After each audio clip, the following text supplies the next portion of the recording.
ये जो सारी चीज़ें हमारे सामने हैं हम लेकिन चूँकि हमारा 31 दिसंबर को चार्ज ख़त्म हो गया था, हमारा टेन्योर ख़त्म हो गया था, उसके बाद भी जो हमारी हैसियत थी वो ना जो है उसमें हम कोई काम नहीं कर पा रहे थे, क्योंकि हम सिर्फ एक लुक आफ्टर ही कर रहे थे और डे टू डे अफेयर्स को ही देख रहे थे। इसलिए इस ऑर्डर से अगर कोई कमेटी आना चाह रही है या कोई इलेक्शन वो आना चाह रहे हैं, वो भले आए।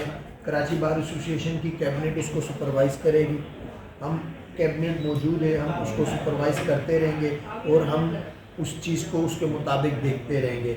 जो भी आ रही है कमेटी वो आए बैठे। बाकी रहा पर्पज़ उनका, ये जो इतना लंबा चौड़ा प्रोसीजर है, ये जो हमारे दोस्त हैं जो इस टाइम पे ये जो बहुत जल्दी कर रहे हैं इलेक्शन की, तो जब ये प्रोसीजर रखा जाएगा उनके सामने तो फिर मुझे नहीं लगता कि ये 14 फरवरी को भी इलेक्शन कराएंगे। क्यों? इस टाइम पे इस्टेब्लिशमेंट और गवर्नमेंट नहीं चाहती है कि कराची बार एसोसिएशन जो सी है वो एक अपनी प्रॉपर पोजीशन में खड़ी हो और इलेक्टेड बॉडी के साथ खड़ी हो और किसी भी इशू पे कोई स्टैंड ले सके या कोई अपनी राय दे सके। और ये डेलिब्रेटली कराची बार एसोसिएशन को उन्होंने मफलूज किया है।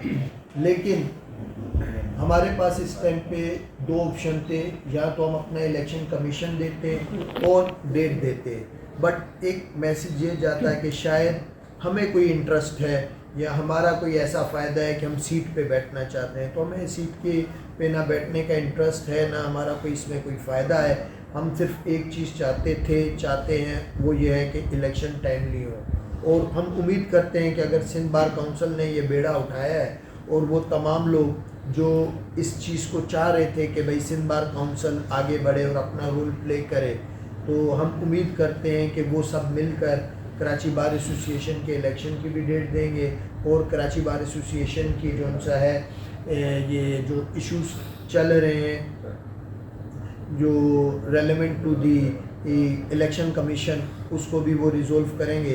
बाकी ये जो लिस्टों का जहाँ तक ताल्लुक़ है, ये लिस्टें एक टाइम से ऐसे ही चल रही हैं। पिछले साल भी ये लिस्टें थी, इस साल भी यही लिस्टें हैं, लेकिन अब चूँकि उन्होंने इलेक्शन नहीं कराना और इसलिए वो ये चाहते हैं, वो पहले उन्होंने हमारे इलेक्शन को रोका। पाकिस्तान बार सारी रहमान डिटेल दे चुके हैं आपको पाकिस्तान बार काउंसिल के तरीके, फिर जज साहब बीमार हुए, फिर दोबारा डेट ना, फिर इलेक्शन कमीशन पे क्रिटिसिज्म, फिर सुप्रीम कोर्ट के इन्वॉल्वमेंट, नंबर ऑफ़ चीज़ें उन्होंने पैदा की। लेकिन हम ये चाहते हैं कि ये सारी चीज़ें वो हमारे मेंबरान भी अपनी आँखों से देखें, मज़ीद उनको भी ये जो सिंध बार की फेयरनेस है, पाकीज़गी है, वो नज़र आए ना। तो हम चाहते हैं कि वो सारी चीज़ों को देखें। सिंध बार अगर 14 फरवरी को इलेक्शन कराएगी तो भी उसकी नीयत सामने आ जाएगी, और जब नहीं कराएगी और लोगों को कहेगी कि अभी रमज़ान हो रहा है, हम ये लिस्टें मुकम्मल नहीं कर सकें या चीफ़ जस्टिस अभी हमें परमिशन नहीं दे रहा, वो भी दोबारा उसी प्रोसीजर पे जा रहे हैं कि चीफ़ जस्टिस से हम परमिशन लेंगे। वो ये नहीं कह रहे हैं कि हम इलेक्शन कराएंगे, फिर हम जर्नल बॉडी करेंगे, फिर ये कहेंगे कि भाई ये सब नहीं हो सका है तो भी पोस्टपोन करके रमज़ान के बाद की डेट ला रहे हैं। तो इस सारी पोजीशन में, इस सारे इशू में, इस सारे मामले में जो उनसे है हम सिंध बार से कोऑपरेशन करेंगे। अभी हम जॉइंट एक स्टेटमेंट जारी कर रहे हैं कि हम उसको सुपरवाइज़ करेंगे। अच्छा, आप जो भी आएगा उसको कराची बार एसोसिएशन की जो कैबिनेट है वो उस पे जो है उसको सुपरवाइज़ करेगी, उसको देखेगी, लेकिन उनको हम फ्री हैंड देते हैं, वो आए जो करना चाहते हैं करें। अच्छा, आप सुपरवाइज होगा उन्हीं के। अच्छा, आप कह रहे हैं सुपरवाइज करेंगे और आपकी सुपरविजन होगी आपकी पूरी कैबिनेट, जबकि उसमें लिखा है कि 31 दिसंबर के बाद कोई ऑफिस बेरर मौजूद नहीं है। राना साहब देखें, आप सक्खर चले जाएं, वहाँ इलेक्शन पिछले 2 साल से नहीं हुआ, सही है। आप इसी तरीके से मुख्तलिफ जगहों पे आप जाएंगे, वहाँ पे इलेक्शन हैदराबाद में डिले हुआ, इसी तरीके से दूसरी जगह पे भी हुआ, लेकिन वहाँ पे वो लोग मौजूद हैं जिनको जो गवर्नमेंट को जो ओबलाइज करते हैं या कॉम्प्रोमाइज़ लोग हैं। कराची बार एसोसिएशन चूँकि इस टाइम पे एक बड़ी आवाज़ है जो कुछ सिंध के इशूज़ पे भी आवाज़ उठा रही थी, नेशनल इशूज़ पे भी आवाज़ उठा रही थी, तो उनका मकसद ये है कि कराची बार को इस टाइम पे जो है उसको डिफ़ॉल्ट करना है ताकि वो अपना जो है काम ना कर सके, और एक जो है सिंपल, जब केयर टेकर कोई बैठा हुआ होगा और वो जो केयर टेकर होगा वो फिर उसी लिहाज से जो है चीज़ों को देखेगा डे टू डे, और वो फिर ना कुछ एक्ट करेगा ना कोई रिएक्ट करेगा, तो कराची बार जो सी है वो एक ना होने के बराबर हो जाएगी। इसमें देखिए एक और चीज़ भी फिर आप आगे खैरपुर में जाएं तो कई साल इन तमाम चीज़ों के अंदर उन्होंने कभी ऐसा एक्शन नहीं लिया। हम चाहते हैं ऐसे प्रेसिडेंट को वेलकम ना किया जाए, बल्कि हम खुद तमाम चीज़ें आपको दे रहे हैं। और ये कल सिंध बार काउंसिल के सामने, इनके सामने हमने ये चीज़ रखी थी कि हम ये तमाम चीज़ें आपको देते हैं। मज़ीद रूल भी बड़ा क्लियर है कि इसमें कोई भी सिंध बार काउंसिल का मेंबर, रिटर्निंग ऑफिसर या एनी अदर मेंबर हो सकता है, तो वो अपनी उस लाइट में जिसको नॉमिनेट करें। हमारी तरफ से कोई किसी चीज़ की कदगन नहीं है, न रुकावट है, तमाम चीज़ें उनके हैंड ओवर कर दी जाएंगी। कोई ऐसा काम हम वैसे नहीं कर रहे, यहाँ पे कोई सोसाइटी का ऑफिसर नहीं है कि कोई प्लॉट की खरीदो फरोख्त हो। चीज़ें 31 दिसंबर से हॉल्टेड हैं। जो नॉर्मल चीज़ें चल रही हैं वो तमाम चीज़ें भी ट्रांसपेरेंटली ओपन चल रही होती हैं, चलती रहेंगी। मजीद काजिम मेहसर साहब 2-4 चीज़ें आपको ज़रूर रखेंगे। एक सवाल मेरे जहन में, एसोसिएशन के इलेक्शंस हर साल कराची बार की कैबिनेट ने उसी तरीके से चीफ जस्टिस ऑफ सिंध को अप्रोच करके जजेस के थ्रू करवाने की कोशिश की, और उसमें बाय लॉस के अंदर ये तमाम चीज़ें बड़ी कैटेगोरिकली लिखी हुई हैं कि ये हमारा कस्टम 2007 से चलता हुआ आ रहा है, और उसमें बाय लॉस के अंदर भी ये लिखा है। हमने उसी तरीके से उसी रिवायत को फॉलो करते हुए जजेस अपॉइंट करवाए, नॉमिनेट हुआ हमारा इलेक्शन कमिश्नर।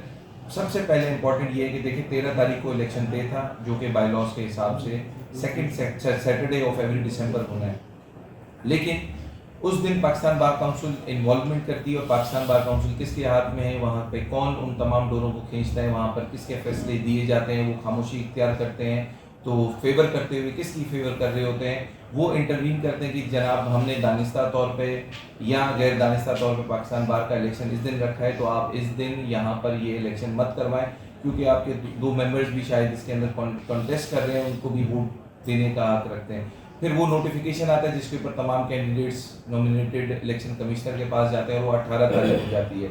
यहाँ पे ये चीज़ समझना बड़ी ज़रूरी है कि कराची बार एसोसिएशन का कोई फेलियर नहीं है। ना पहली डेट पोस्टपोन कराची बार ने की, मैनेजमेंट कमेटी ने, ना दूसरी डेट हमने कोई अपनी तरफ से दी। वो डेट उसके बाद पाकिस्तान बार काउंसिल की, वहाँ पर सबकी तरफ से एक यूनानिमसली यूँ समझे कि कंसेंट दिया जाता है। मगर 18 तारीख को जो इलेक्शन कमिश्नर है उसकी अचानक से तबीयत ख़राब हो जाती है। अब वो खुदा जाने कि उनके ऊपर किस तरीके का प्रेशर था, मगर हम उनकी सेहत के लिए दुआगो थे, और अभी भी हम समझते हैं कि अगर ऐसा कोई वाक़या हुआ है बगैर किसी प्रेशर के, तो उनको अल्लाह ताला सेहत दे। फिर हम एकदम से जाते हैं चीफ जस्टिस के पास उसी दिन 9:30 बजे, और उनको हम कहते हैं कि देखें 5 रुकनी कमेटी, जो एडमिन कमेटी आप जिसका तस्करा कर रहे हैं, उस कमेटी की आपके पास परमिशन है, दूसरा कोई सब ऑर्डिनेट या सीनियर मोस्ट एक एडिशनल सेशन जज, क्योंकि सारे जजेस बैठे हुए थे। ये बात बड़ी इंपॉर्टेंट है समझने के लिए कि उस दिन कोई खलाई मखलूक नहीं बल्कि जजेस बैठे हुए थे जो इलेक्शन के प्रिजाइडिंग ऑफिसर थे। आपका पूरा इलेक्शन बन तैयार था, उस इलेक्शन में जजेस बैठे हुए थे, वो इलेक्शन की जो बैलेट पेपर्स हैं और जो वोटर्स हैं, कैनवेसिंग करने वाले सपोर्टर्स, हमारे मेंबरान तब सब वहाँ पर मौजूद थे। अचानक उस वजह से उन्होंने कहा कि नहीं अभी हम कुछ नहीं कर सकते, मुझे उसमें दोबारा से रीअपॉइंट करना पड़ेगा, जिस पे हमने कहा कि आपके पास फोकल पर्सन भी एक अपॉइंट हुआ है।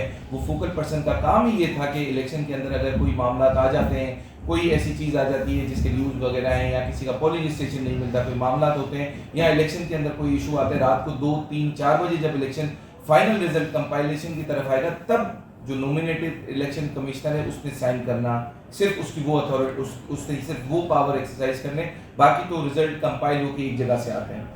फिर हमें एक टाइम दे दिया जाता है, मगर हमने अपने मेंबरान के साथ उसी दिन एक जनरल बॉडी की, उसी दिन जनरल बॉडी में हमने डिस्कस करके उनसे कहा कि चलें ठीक है, हम मंडे के दिन पहले चीफ साहब के पास जाएंगे, और मीनवाइल हम अगर देखते हैं इलेक्शन करना ही है, आगे मामला है, तो हम अपना कोई इलेक्शन कमिश्नर दे देते हैं। उसी को फॉलो करते हुए हमने एक इलेक्शन कमिश्नर भी नॉमिनेट किया, जिसने मीटिंग की। मीटिंग करने के बाद उन्होंने कैंडिडेट्स ने तमाम चीज़ें डिस्कशन में लाते हुए कहा कि चलें ठीक है, अभी क्योंकि ये इलेक्शन दोबारा से बैलेट पेपर दोबारा प्रिंट होंगे, चीज़ें होनी है, वक्त लगेगा, 17 तारीख का तयन किया जाता है, 17 तारीख तक नो ऑब्जेक्शन होता है, तमाम मेंबरान देते हैं। फिर कुछ दोस्त वोटर्स और कुछ मेंबरान कहते हैं कि 17 नहीं होनी चाहिए, अर्ली कर लें या इसके बाद कर लें, क्योंकि उस दिन हम गुलाम मुर्तज़ा सैयद साहब की सालगिरह के दिन यहाँ पर नहीं हो सकते। उसमें बहुत सारी सोशल मीडिया की पोस्टें लगती हैं, इलेक्शन कमिश्नर साहब उस चीज़ को करेक्टर एसेसिनेशन में कुछ लोग लेके जाते हैं, जो सब इलेक्शन को 4 महीने से ऑलरेडी वॉच करते आ रहे थे और उनकी तरफ से ये कयासराइयाँ थी कि इलेक्शन तो आपको नहीं होने देगा, नहीं होगा। उन तमाम चीज़ों में उन लोगों ने अपना प्री प्लान जो पर्पस था वो अचीव किया। फिर चीफ जस्टिस साहब ने, देखें ये बड़ी इंपॉर्टेंट बात है, इन तमाम चीज़ों में 26-27वीं के बाद आपको पता है कि ये तमाम डोरें कहाँ से हिलती हैं। चीफ जस्टिस साहब ने हमें एक धोखे में रखा। उन्होंने कहा कि मैं मीटिंग बुला रहा हूँ, छुट्टियाँ जैसे ही खत्म होंगी। मीटिंग बुलाने के बाद एक जस्टिस साहब नहीं थे, जस्टिस साहब के ना होने की वजह से उन्होंने कहा कि मैं 19 तारीख को मीटिंग करता हूँ। और 19 तारीख को मीटिंग होते हुए हमने ये देखा कि सिंध बार काउंसिल से इसी कंप्लेन की कॉपी जाती है और उन्होंने कहा है कि 20 तारीख का हमने यहाँ पर इस मैटर को सब जुडिस रखा हुआ है, तो ये बार काउंसिल का। अब वो चीज़ें हमने अपने सामने देखी थी, क्योंकि वो मीटिंग में 3 घंटे हम बाहर ही बैठे हुए थे, हम वेट कर रहे थे कि वर्बल जो भी डिसीजन आते हैं हम अपने मेंबरान को जाके बताएं। यहाँ पर हम इस चीज़ को डिस्क्लोज करते हैं कि हम नेक नियति से इलेक्शन करवाना चाहते हैं, करवा रहे थे और इलेक्शन को कभी भी हमने डिले नहीं किया। वो पिटीशन 3-4 तारीखों में लगती है। उस पिटीशन को 20 तारीख को जब हमने वर्बली वो अनाउंसमेंट दी तो हम सिंध बार काउंसिल में उस पिटीशन में जाते हैं, जिसके ऊपर आज ये डिटेल ऑर्डर आया है। उसके अंदर हमने उनको कहा कि रूल 17 ये कहता है कि आप इलेक्शन कंडक्ट करवाएं और कोई भी चीज़ हम उसको एक्सरसाइज नहीं करते, आपको तमाम चीज़ों का इख्तियार है, इलेक्शन होना चाहिए। वहाँ पर वर्बली हमारी पूरी कैबिनेट ने, हमारी जितनी भी ऑफिस बेयर्स हैं, उन्होंने कहा कि हम खुद चाहते हैं कि कोई न्यूट्रल शफाफ सिंध बार काउंसिल से इलेक्शन कमिश्नर उसकी टीम आ जाए और इलेक्शन की आप डेट दे दें, मगर इलेक्शन डेट का तयन नहीं होता है। ये बिल्कुल बांग्लादेश जैसी पोजीशन है जिसमें आपको इन्होंने हमारे कराची का जो है पिछले साल 7 दिन डिले से हुआ था। सिंध हाई कोर्ट सक्खर का, डिस्ट्रिक्ट बार सक्खर का 3 साल से इलेक्शन ही नहीं होता, टेक ओवर नहीं होता, प्रेसिडेंट का नहीं होता, तालका बार का नहीं होता, डिस्ट्रिक्ट हेड का 1.5 साल की डिले से हुआ था। तो ये नहीं होता, तो इसके ताने बाने हुकूमत से जाके मिलते हैं। हम चाहते थे कि बाज़ अमीर लोग आए, हमें कोई ये इंटरेस्ट नहीं है कि हम यहाँ पे बैठे रहेंगे। 31 के बाद बाय लॉज के मुताबिक हमारा पावर ख़त्म हो गया। इखलाकन हम जाना भी चाह रहे थे, लेकिन कोई आए तो हमसे आके जिम्मेदारी ले, और इलेक्शन से नहीं भाग रहे हैं। लेकिन इससे ज़रूर कह रहे हैं कि पूरी सिंध में देखें अपोजिशन कोई जमात है नहीं, जो अपोजिशन हो रही थी वकला की तरफ से हो रही थी। तो ये एक्चुअली डिस्टर्ब बार को ट्रबल करना चाह रहे थे। 3-4 महीने से प्लानिंग कर रहे थे कि कराची बार को कैसे डिस्टर्ब किया करें, तो फाइनली उन्होंने किया। अदरवाइज रूल 17 जो है, बाय लॉ 17 जिसके तहत किया है, उसमें या तो एक मेंबर रिप्रेजेंटेट कर सकते हैं या सिंध बार का कोई नॉमिनेटेड कर सकते हैं। तो जो चेयरमैन है एग्जीक्यूटिव कमेटी का, वो भी जिस पार्टी से है एफिलिएटेड, वो भी आपको पता होगा। और ये लोग पहले से मुनज़्ज़म साजिश करके बैठे हुए थे। हम इलेक्शन से नहीं भाग रहे हैं, इलेक्शन जो भी कल कराए परसों कराए, लेकिन उसमें फेयर लोग आने चाहिए जो आवाम की आवाज़ भी बने और अपने लिए भी खुद मुख्तार हो। किसी के नौकर या चमचे लोग हम ये नहीं चाहते थे बारों में, जो पूरे सिंध के बारों में, कराची बार में भी अब वही जैसे डिस्ट्रिक्ट बार, कैटपुर, सक्कर, शिकारपुर, लाड़काना और थरपारकर, मुख्तलिफ जितने भी डिस्ट्रिक्ट बार हैं, तो वहाँ से आवाज़ नहीं उठती। आवाज़ उठती थी कराची बार एसोसिएशन से, क्योंकि डिस्ट्रिक्ट बार भी नहीं है, उसमें 4 डिस्ट्रिक्ट हैं, 4 डिस्ट्रिक्ट की एक ही बार है, डिस्ट्रिक्ट कराची बार एसोसिएशन, और सबसे पुरानी बार है। तो वो आवाज़ रोकना चाहते थे, तो उस से आवाज़ नहीं रोकी जाती। हम इससे पहले भी काम कर चुके हैं, मेरे टाउन के इलीगल ऑक्यूपेशन के खिलाफ कर चुके हैं, इन्वायरमेंट पे कर चुके हैं, ह्यूमन राइट्स के इश्यूज़ पे कर चुके हैं, और दोबारा भी हम करते रहेंगे। कोई माना नहीं रखते हैं, इंसान को बाज़मीर होकर जीना चाहिए, खड़े होना चाहिए। वो हम खड़े हैं, कल भी खड़े थे, आज भी लास्ट मिनट तक हम खड़े रहेंगे।